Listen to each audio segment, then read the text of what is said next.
আহ্বান কৰিবলগীয়া হৈছে। আমি শিক্ষক সমাজ, আমাৰ বেঞ্চাৰ, টিউটৰ আদি শিক্ষকসকলে অসমৰ প্ৰায় 40% শিক্ষাত অৱদান আগবঢ়াই আহিছে। এই 40% অৱদান থকাৰ পিছতো অসমৰ সন্মানীয় মুখ্যমন্ত্ৰীয়ে আমাক ভোটৰ লগত গণনা কৰিছে। এইটো অসমৰ শিক্ষা ব্যৱস্থাৰ অতি দুৰ্ভাগ্যজনক ব্যৱস্থা। আমাৰ 7,000 শিক্ষক, ভোট আছে 7,000। এই বস্তুটো হিচাপ কৰাটো অতি দুৰ্ভাগ্যজনক। অসমৰ শিক্ষা ব্যৱস্থা যদি ভোটৰ লগত গণনা কৰা হয়, তেতিয়াহ'লে এই অসমখন কেতিয়াও শিক্ষা ব্যৱস্থাত মানৱ সম্পদ গঢ়াৰ ক্ষেত্ৰত কেতিয়াও সফল হ'ব নোৱাৰে। গতিকে আপোনালোকৰ মাধ্যমত অসম চৰকাৰক মই আহ্বান জনাব বিচাৰিছোঁ, অসমৰ শিক্ষকসকলক কেতিয়াও যাতে ভোটৰ লগত গণনা নকৰি ই এটা মানৱ সম্পদ গঢ়াৰ অস্ত্ৰ হিচাপে ভাবি ইয়াক ললিপপ হিচাপে চিন্তা নকৰি এটা সঠিক সিদ্ধান্ত ল'বৰ কাৰণে আমাৰ শিক্ষকসকলৰ পৰা আহ্বান জনালোঁ। আমাক কৈছে বাৰে বাৰে ললিপপ দিয়ে চৰকাৰে, বাৰে বাৰে ললিপপ দিয়ে। যেতিয়া 11 চনত প্ৰভিঞ্চিয়েলাইজ এক্ট বনাইছিল তেতিয়া আমাৰখিনি লগে লগে প্ৰভিঞ্চিয়েলাইজ কৰিব বুলি আমাৰ পৰা ফৰ্ম লৈছিল, কিন্তু নকৰিলে। আকৌ 16 চনত যেতিয়া এই হিমন্ত বিশ্ব শৰ্মাদেৱে কৈছিল ইলেকশ্যন বাহনত যে আমি চৰকাৰ কৰিব পাৰিলে 45 দিনৰ ভিতৰত স্কুলখিনি প্ৰভিঞ্চিয়েলাইজ কৰিম, কিন্তু চাওক তেওঁ নিজে কোৰ্টত এফিডেভিট দি পেলাই আমাৰ চৰকাৰ এই যিটো প্ৰভিঞ্চিয়েলাইজ এক্ট আছিল সেইটো লেট ডাউন কৰালে। আকৌ নতুনখন এখন আইন বনালে 17 চনত বনাই আমাক টিউটৰ নাম দি পেলাই এখন আইন বনাই সেই 17ৰ পৰা আকৌ 4 বছৰ যোৱাৰ পিছত 21তহে আমাক প্ৰভিঞ্চিয়েলাইজ কৰিলে, আকৌ টিউটৰ হিচাপে। ইয়াৰ পিছত তেওঁ সিদিনাখনে ডিক্লেয়াৰ কৰিছিল যে আজি যদি এদিন চাকৰি কৰিও যদি কোনোবা ৰিটায়াৰ্ড হয় তাক 10 লাখ টকা দিয়া হ'ব, কিন্তু সেই টকা আজিলৈকে কোনেও পোৱা নাই। ঠিক আকৌ পাৰ্লিয়ামেণ্ট ইলেকশ্যনৰ সময়ত কৈছিল যে অক্টোবৰৰ পৰা সকলো টিউটৰৰ দৰমহা বাঢ়ি যাব, কিন্তু সেই যে ইলেকশ্যন বাহন ঠিক এনেকুৱা আকৌ আৰু এটা ইলেকশ্যন আহিছে। এই ইলেকশ্যনৰ সময়ত যেতিয়া মিটিংবিলাক কৰি আছে সেই মিটিঙত আমি যেতিয়া দাবী দিওঁ তেতিয়া কয় হয় বাঢ়িব বাঢ়িব বাঢ়িব, কিন্তু চাওক এনেকুৱা ললিপপ যাতে আমাক নিদিয়ে। চাওক আমি মৰি আছোঁ এতিয়া, আমি 25 বছৰ 30 বছৰ কাম কৰাৰ পিছত এতিয়া আপোনালোকে নাজানে আমি যেতিয়া দায়িত্বত যিসকল আমি সংগঠনৰ দায়িত্বত আছোঁ তেওঁলোকক যেতিয়া পূজা আহে, বিহু আহে, ঈদ আহে, তেতিয়া মানুহবিলাকে ফোন কৰে, ছাৰ মোৰ ল'ৰা ছোৱালীৰ কাৰণে এযোৰ কাপোৰ কিনিব নোৱাৰিলোঁ, কি কৰিব পাৰিম।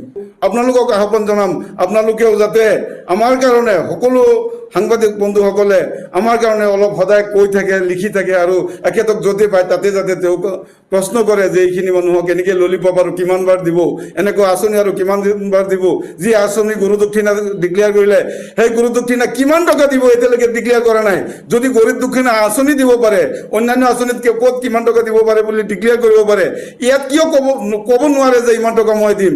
অন্তত যদিও কোৱা নাই আমি আহ্বান জনাম, কমে যিটো ডিক্লেয়াৰ কৰিছিল 5 ফেব্ৰুৱাৰী তাৰিখে যে 10 লাখ টকা দিয়া হ'ব, সেই 10 লাখ টকাৰ তলত যাতে নাহে, আৰু আমাৰ যিখিনি ৰিটায়াৰ্ড হৈছে আৰু এক্সপায়াৰ হৈছে সেইখিনিকেও যাতে ইয়াত সোমাই দিয়ে তাৰ আহ্বান জনালোঁ চৰকাৰক। এইখিনি আহ্বান।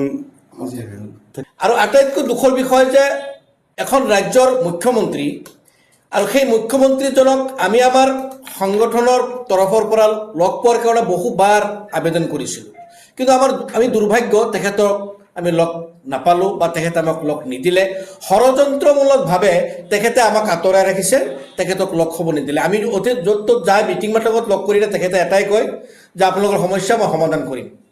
আৰু শিক্ষামন্ত্ৰীজনৰ লগতো আলোচনা হৈছে, শিক্ষামন্ত্ৰীজনে আমাক যিমানবাৰ লগ কৰিছে সিমানবাৰে আমাৰ আপোনালোকৰ দৰমহা বৃদ্ধি হ'ব কৰি বিগত 5টা বছৰ আমাৰ শেষ কৰিলে।